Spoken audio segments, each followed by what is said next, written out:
Hi, I am Amir. In video production, when we start to simultaneously shoot with multiple cameras, this process is called multiple camera production, or in short, multicam, or MCP. Today, we will be sharing some tips and techniques that can be applied to a variety of multicam styles to ensure that your next shoot is a success.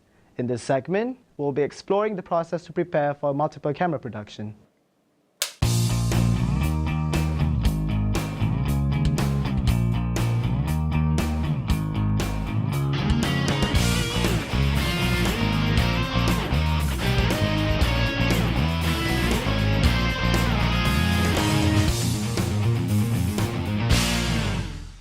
So, you just got a project to shoot a talk show. You're hyped to get the ball rolling, but wait.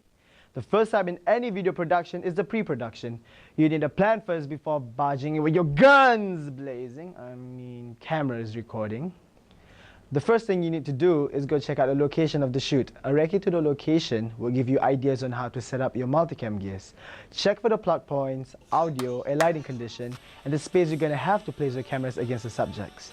Talk to your client about the mood he or she afters, and you are good to plan out the camera and lighting positions. Alright, you have recce'd the location, extracted all the details from the client, and you're ready to put your gear list together.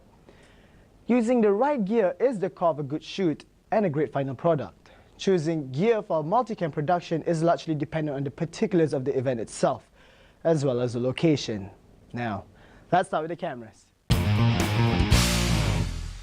There are 5 main things you'll need to consider before selecting a camera: the maximum record time, focal length of your lenses, low light capabilities, audio capabilities, and media types. Even the most recent DSLR cameras can only record up to 29 minutes and 59 seconds. So if you're planning to roll longer than that, without a break that is, you'll need to stick with a traditional camcorder. Whatever you choose, you'll need to make sure that the lens on your camera has an appropriate focal length to capture the shots you need. Knowing your camera placement, where the action is taking place, and what type of shots you need from the particular camera will help you decide.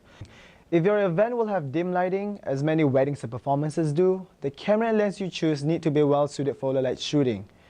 Ideally, the bigger the sensor and the smaller the f-stop, the more likely you'll get great low light footage without having to boost the gain or ISO, which can result in noisy footage. Keep in mind that shooting at a smaller f-stop will also give you shallower depth of field, which can make it tough to keep the action in focus if your subjects are moving unpredictably. Another factor to consider is the camera's audio capabilities.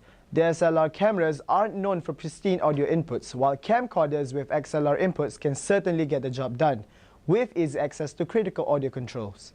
Finally, you should consider what type of memory the cameras take, and make sure that you've got enough cuts with enough memory to record the entire event. And now you need to decide what type of support you'll use. This will largely depend on what type of shots you need for your event. Typically, one camera will be your master shot and remain fairly static. If your other camera shot will have movement, you'll want to make sure your tripod has a fluid head. If you have a roaming handheld camera, you may want to consider using some type of stabilizing rig to ensure smooth shots. Now you've got the video side covered with proper cameras and support, and it's time to tackle the audio gear. You'll need to consider 3 things. How many microphones will you need? What types of microphones will you use? And how will you record the audio?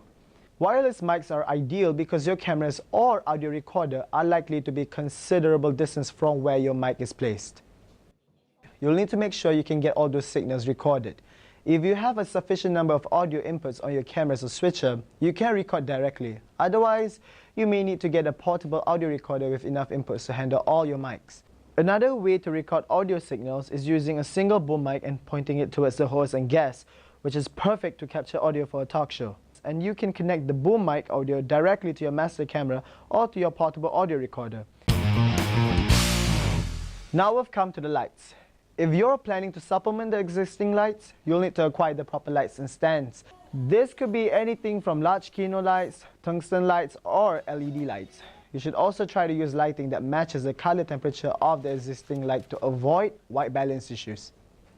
Alright, you already know about the pre-production and the necessary gears for the multiple camera production, but there's still a few decisions left to make before you can start shooting.